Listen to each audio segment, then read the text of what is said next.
کی شان اور شاندار انداز میں، ویسے تو ساری ذکر خیر ہوتا ہے، لیکن وہ کہتے ہیں نا ورفعنا لک ذکرک، کہ ہمیں منظر ساری دنیا میں نظر آ رہا ہے کہ کیسے ہر گزرتے والا دن جو ہے سرکار دو عالم علیہ الصلوۃ والسلام کی محبت میں بھی اور نبی پاک کے چرچے میں بھی اضافہ ہوتا چلا جا رہا ہے۔ سرکار دو عالم علیہ الصلوۃ والسلام ہمارے آقا مدینے والے مصطفیٰ کیا شاندار شخصیت ہیں، جب بھی ان کا ذکر کریں ایمان تازہ ہو جاتا ہے۔ میرے آقا علیہ الصلوۃ والسلام کو اللہ نے کیسے کمالات سے نوازا، اس سے پہلے میں آپ کو یہ عرض کروں کہ اللہ کریم نے ہر نبی کو معجزات عطا فرمائے، حق کی بات وہ کرنے آتے تھے، لوگوں کو اللہ کی طرف بلانے آتے تھے، تو بعض اوقات ان کو قائل کرنے کے لیے حق کی دلیل کے طور پر ان کو میریکلز، ان کو معجزات عطا فرمائے۔ اچھا، پھر جیسا دور تھا ویسے معجزات عطا فرمائے، جیسے کہ حضرت موسیٰ علیہ نبینا علیہ الصلوۃ والسلام کا دور، یہ میجیشینز کا دور تھا، جادوگر ہوتے تھے، وہ جادو دکھاتے تھے، لوگ جادو دیکھ کر انسپائر ہو جاتے تھے کہ اتنا کمال دکھایا، لوگ ان کے دین کی طرف راغب ہو جاتے تھے۔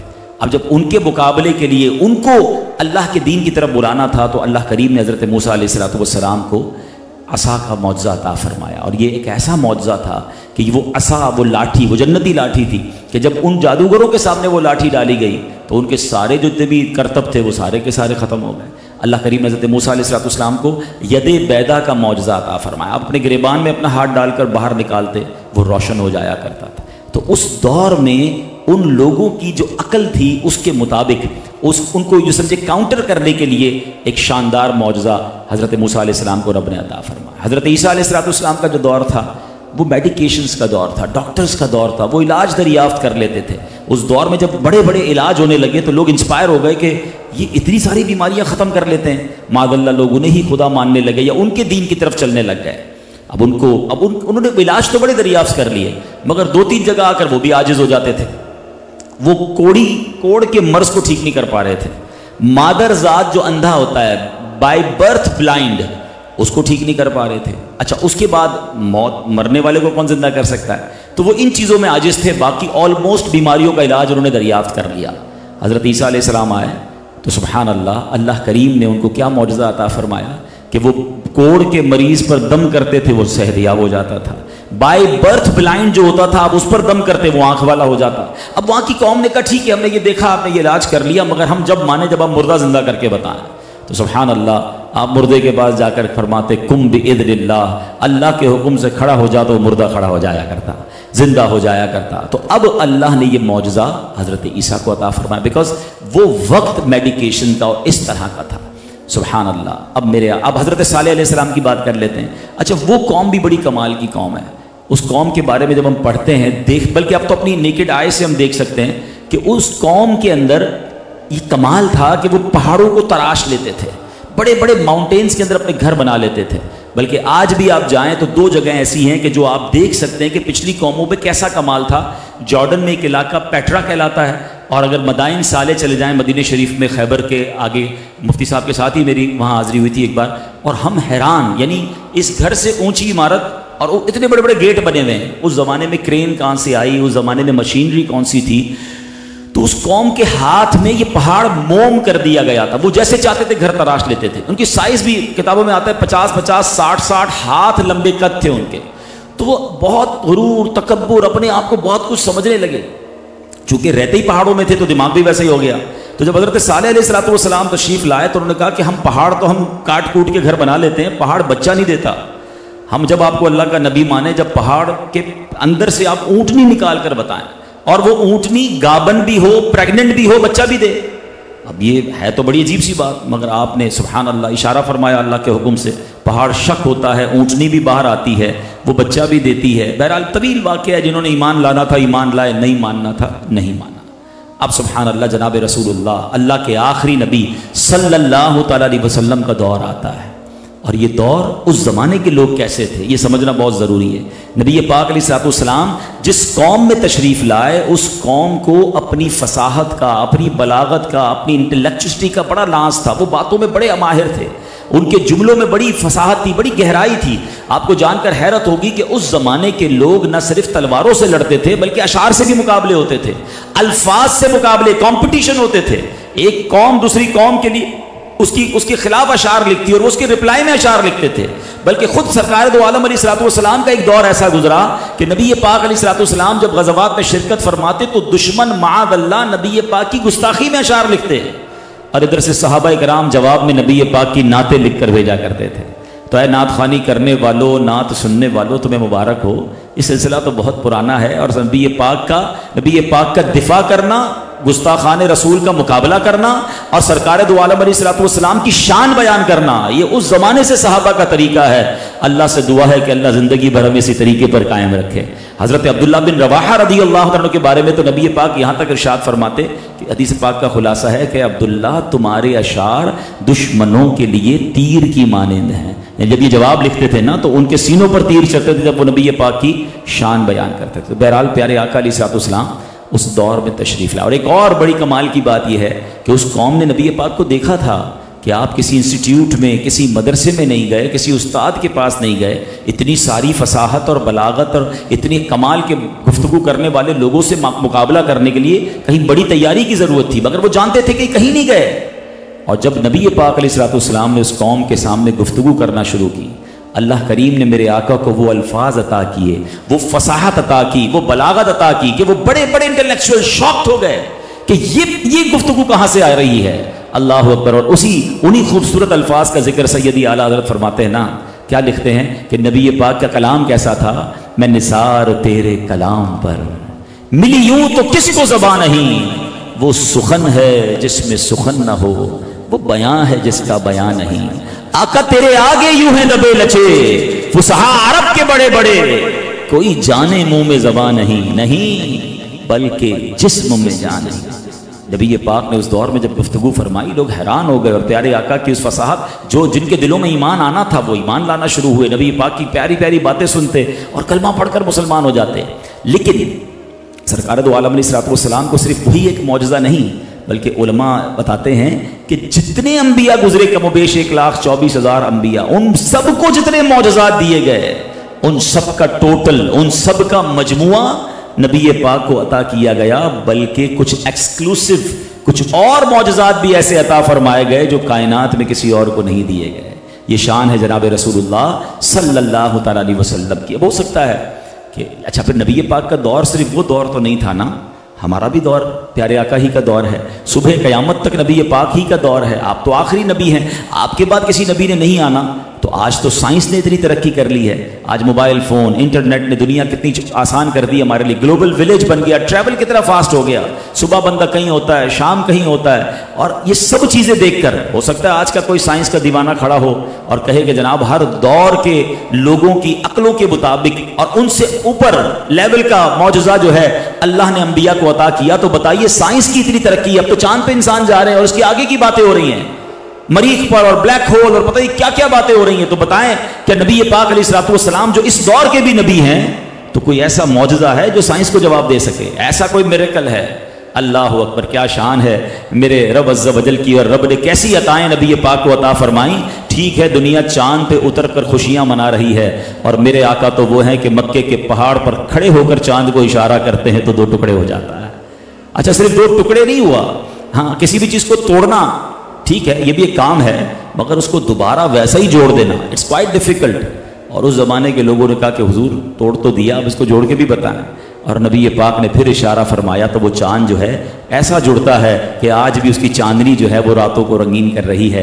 اللہ اکبر. یہ شان ہے جناب رسول اللہ صلی اللہ علیہ وسلم کی کہ چاند پر جانا اور ہے اور زمین پر کھڑے ہو کر چاند پر کنٹرول ہونا اور ہے. سبحان اللہ. چاند سے آگے کی جناب باتیں ہو رہی ہیں، ہو سکتا ہے کوئی کاؤنٹر کرے، ٹھیک ہے چاند سے بھی تو آگے کی باتیں ہو رہی ہیں. سورج کے اس مدار کے اندر جانے کی بات ہو رہی ہے، سورج کے مدار پر پہنچنا اور ہے اور سورج کی رفتار کو روک دینا اور ہے. صرف روکنا نہیں بلکہ جناب رسول اللہ وہ ہیں صلی اللہ علیہ وسلم جب مولا علی کی نماز جا رہی ہے، مقام صحبہ ہے اور دعا فرماتے ہیں تو وہ سورج جو غروب ہو چکا ہے. ارے دنیا نے آج تک یہی دیکھا ہے کہ مغرب کے بعد عشاء کا وقت ہوتا ہے، مگر وہ کیسا دن تھا کہ مغرب کا وقت شروع ہونے کے بعد پھر عصر کا وقت ہوتا ہے، پھر سورج واپس پلٹتا ہے اور مولا علی نماز ادا کرتے ہیں. اللہ اکبر. اسی خوبصورت اشارے، اسی خوبصورت اتھارٹی کے بارے میں کیا خوبصورت بات سیدی اعلیٰ حضرت لکھتے ہیں نا،